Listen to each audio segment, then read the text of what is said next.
Hello, I'm back and we have all of the indoor green stalks outside. Let's talk about what we're doing today.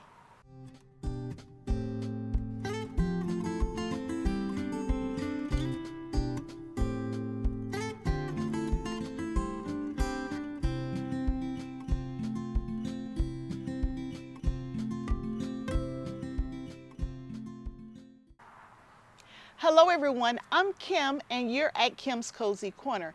Today we're going to talk about these things that I've had in my indoor grow space throughout the fall and winter months. Now that we are in spring, so we are in mid-April, I wanted to get these out of the house and outside so they can start hardening off before it gets too hot. In my indoor grow space, I had one tower of peppers, and that's all of the brown tiers here. And I had one tower or one GreenStalk vertical planter that was full of leafy greens and some tomatoes. And so I've brought them outside and I've decided I'm pretty much going to pull most of this out or cut it all the way back. I had someone stop by yesterday and go ahead and pick all of the peppers that were on these plants. I have blooms on here. And now I'm not going to get rid of that. We will leave these and let these grow. But some of these plants have been in the tower for about a year now. And so we're going to cut these all the way back. So we overwintered these. We're going to cut these down and let them leaf out again. And anywhere where I have an empty pocket, of course, we will add new peppers to those pockets. But it's still just this much too early to be starting new peppers. So we are going to continue to let them sit out here and enjoy this beautiful sunlight and this warm weather while it lasts, because I haven't reached my last frost date yet, so I don't want to go all in and then I turn around and lose everything that I've been growing throughout the winter. I mean, it's been going for over a year and I would hate to lose it now by getting it fully set up in place and then we have a frost and I lose it. Peppers are a warm season crop along with tomatoes as well. So they're not frost hardy, I think is what you say. They're very tender when it comes to the frost. So I got to be extra careful with all of these pepper plants in these particular tiers. Now the tiers that had the lettuce in it, we harvested all the lettuce except for I think one head of lettuce that's not looking so hot. And so we're going to clear those tiers out and we're going to get those reset up, but probably not today, probably another day.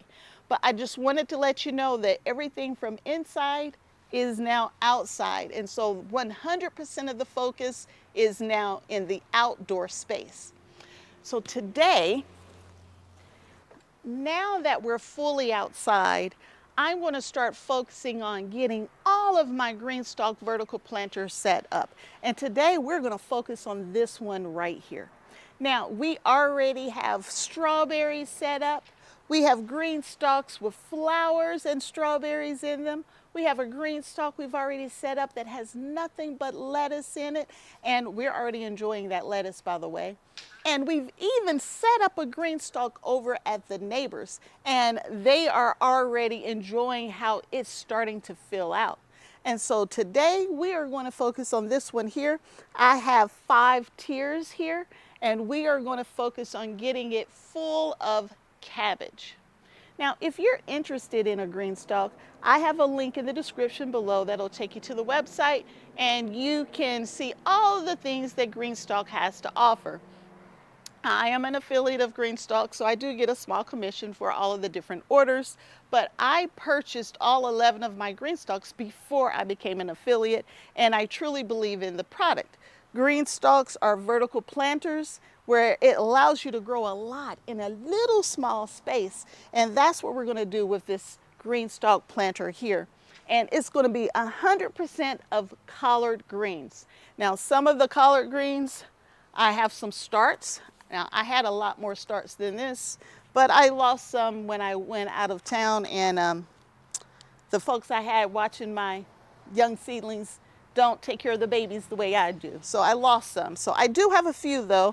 And so we will do some from these very tiny, not very healthy transplants. And then everything else we are going to do from seeds. I believe we're having one of the warmest days of the year. I believe we're going to get up to actually 80 degrees. And I'm in Southwest Ohio, Zone 6A. My last frost date typically isn't until the end of April, 1st of May. But it's supposed to get up above 80 today. And so I got to get in the shade. So I'm in the shade now. Hopefully you're still able to see what I'm doing. Now, I said this whole tower would be collard greens. And there are many different types of collard greens. Now these transplants right here, these are champion collard greens. And here's a better picture of champion collard greens once they're fully grown. But I prefer a Morris heading collard green. A lot of people like Georgia collard greens. That's not my favorite collard green. It's too thick for me and it's too leathery or thick and like more meaty. I like a more tender collard green, and I like the Morris heading collard greens. So here's a picture of the Morris heading collard greens, and those are the ones I'm planting for seeds. I've been planting this particular type of collard green now for probably more than 5 years. I like the way that I can cut them away and it keeps growing. So I don't cut the whole head out and take it inside. I cut the leaves that I need and it continues to produce, and it typically produces all season long for me. So that's why I like the Morris heading collard greens. So that's the two type that we're going to put in here. I have 5 tiers. We're going to do the transplants up here in the top. I think I have at least 6 of those. But we're going to put seeds in all of these other pockets, and that'll be the Morris heading collard greens. Now, I've put many GreenStalks together, so you can check out my GreenStalk playlist if you want to know the steps on how to put a GreenStalk together. I am using an ultimate spinner on wheels, which, by the way, I need to lock down. And I typically put them over there, because over there is out the way and the girls won't run into my GreenStalk planters. But that's not an option right now. Those squirrels over there playing, they're having a party over there. I think it's a rave. They've invited all their friends to the party, and I don't want them messing in my GreenStalk tower. Now, I've never really had an issue with squirrels messing with my GreenStalk vertical planters when there's something in it. But when it looks empty like this here, where there's just dirt, they want to plant all of their little nuts and seeds and peanuts and everything else in my planters. So I set one up yesterday, didn't put anything in it. I just set it up. I came out this morning and they've dug all kinds of holes in it. So I don't want a chance losing the seeds that I'm going to put in here. So we're going to keep them on this side of the patio for now until they develop and sprout and get big, strong, and healthy. So what am I using today? I have Fox Farm Ocean Forest potting mix in this GreenStalk vertical planter. I'm going to add my Dr. Earth fertilizer 222 to each of the pockets. And for the transplants at the top, I'm going to add some Mykos. I have a whole video out there talking about all of the different fertilizers, the soils, and the amendments I use throughout my garden. If you want to check that out, you'll see these products as well as others that I use. But for now, let's get the fertilizer in each of the pockets. Now, if my transplants are small, I prefer to put them in with the GreenStalk vertical planter already fully assembled. If my transplants are very large, I prefer to put them in, make sure I'm angling them out prior to putting this together.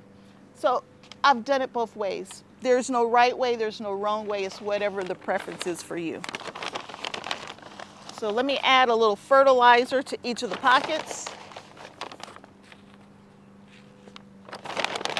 And this bag is about empty. I need to go get my other bag. And I'm just taking a small handful and putting the fertilizer in each pocket. We will mix it in just a moment. For my GreenStalk vertical planters, I'll talk a little bit about how I care for them. Now, some people are going to ask about, well, how often do you need to add fertilizer?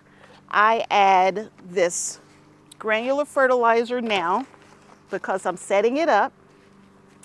And I typically won't add any more granular fertilizer until we're about 2 to 3 months in on that particular GreenStalk. Granular fertilizer, at least mine, is a slow release, and it'll continue to provide nutrition in the GreenStalk for multiple months. The only thing is that with the GreenStalk, you're watering from the top, and that water is going through the system and running out on the ground when you water every time. And so the one thing that I'm always concerned about is washing away some of the nutrients that the plants need. So I add a liquid fertilizer every 10 to 14 days to my GreenStalks.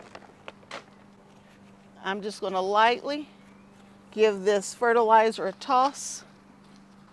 Some of these pockets had soil left in from last year, and all I did was top them off with some of the Fox Farm because the level had gone down on it. So I didn't fill each pocket from the top with Fox Farm.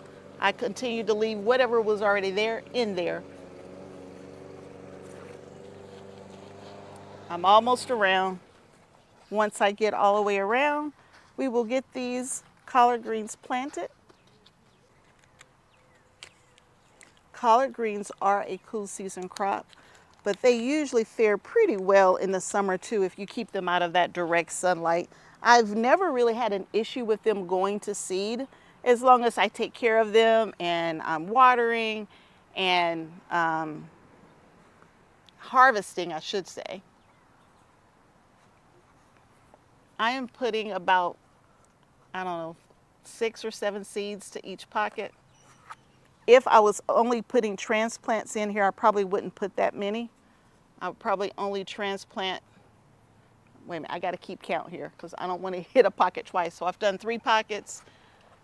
I have 3 more. Okay. If I was doing transplants, I would know exactly how many had already germinated. So I wouldn't have to worry about putting too many seeds in a pocket. I typically don't thin them out though. Whatever I get, I get. And I like to harvest my collard greens young, when they're young and tender, versus big and leathery. So I've done 3, I have 3 more. 2 more rows. Or maybe not, I may not have brought enough seeds out. I did not bring enough seeds. So I will have to supplement with the champion collard greens. Now that I have the seeds in, I think I'm going to, for these seeds, let's see what it says from covering. I think it's 1/4 of an inch. 1/4 of an inch to 1/2 of an inch deep. So that's what we're going to do with the collard greens. I think I'm going to use a little bit of compost. Just a little bit of compost on these collard greens.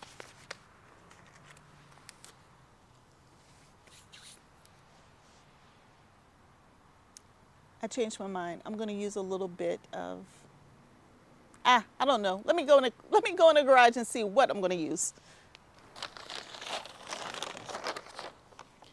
All right.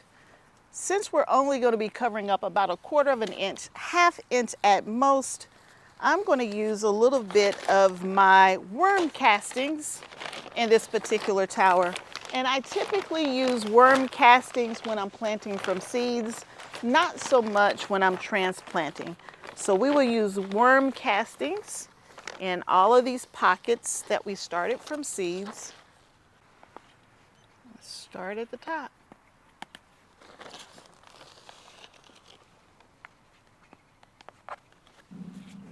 Okay, now we're up to the top pockets, and in these top pockets, I am going to just put the fertilizer in each of the little holes that I'm going to dig out for the transplants.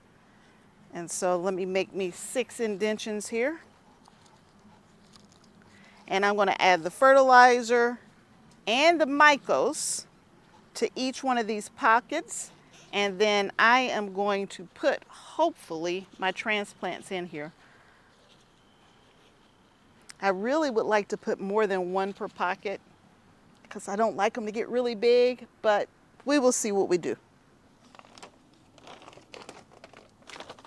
I don't think I have many more than 6 to even work with here.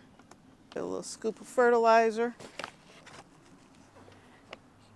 You see how my ultimate spinner just spins everything around? I don't have to move. I bring the pocket to me.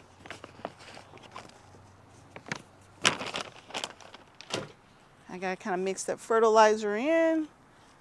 I typically don't like to put my plants on straight fertilizer. I like to give it a little toss. Next, we're gonna add our Mykos, which is a mycorrhizal, and you want it touching the roots of your plants.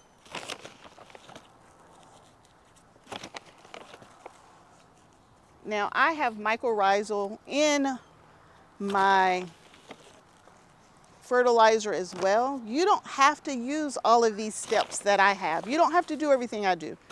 This is just what I like to do. If you have a good compost, go with that, and then that's more than enough. Or, you know, you could add a little fertilizer. You don't have to do all of these steps. I don't want you to think you have to do all of this to have a garden, because you don't. Let's see how many I'm working with. All right, there's 2 coming up in this one. Let's put both of them there. And I've never grown champion collards before, so this is the first time for champion collards for me. And hopefully they will be nice and tasty.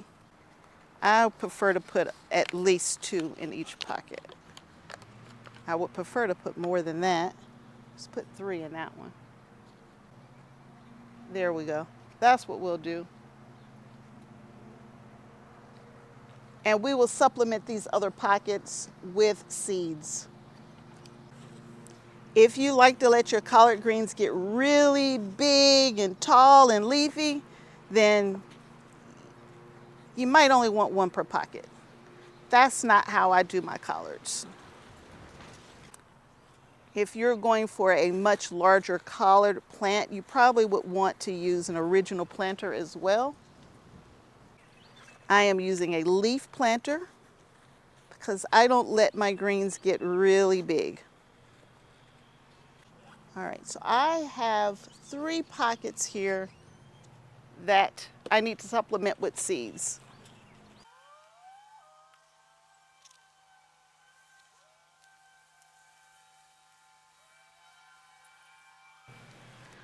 So I now have the collard greens in, and since the collard greens are in, it is now time for us to water our GreenStalk vertical planter.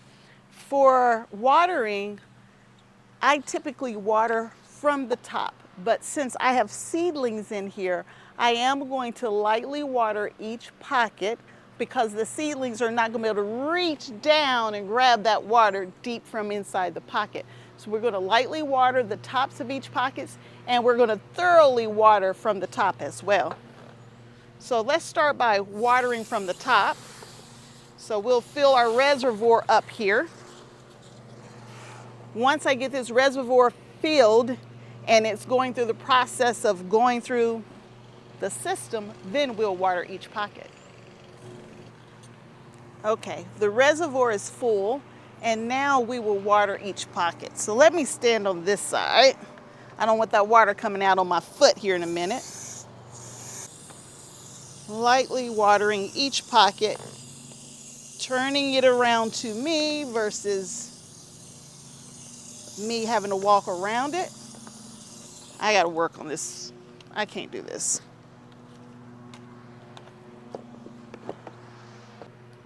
That's better. All right.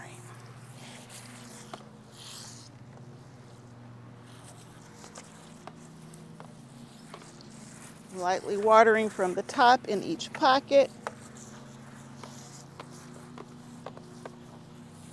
And I honestly would like to water a little lighter than this, but I'm having issues today. If you water too heavy, then you're going to start moving your seeds around, and I don't want to do that. I want to wash my seeds away.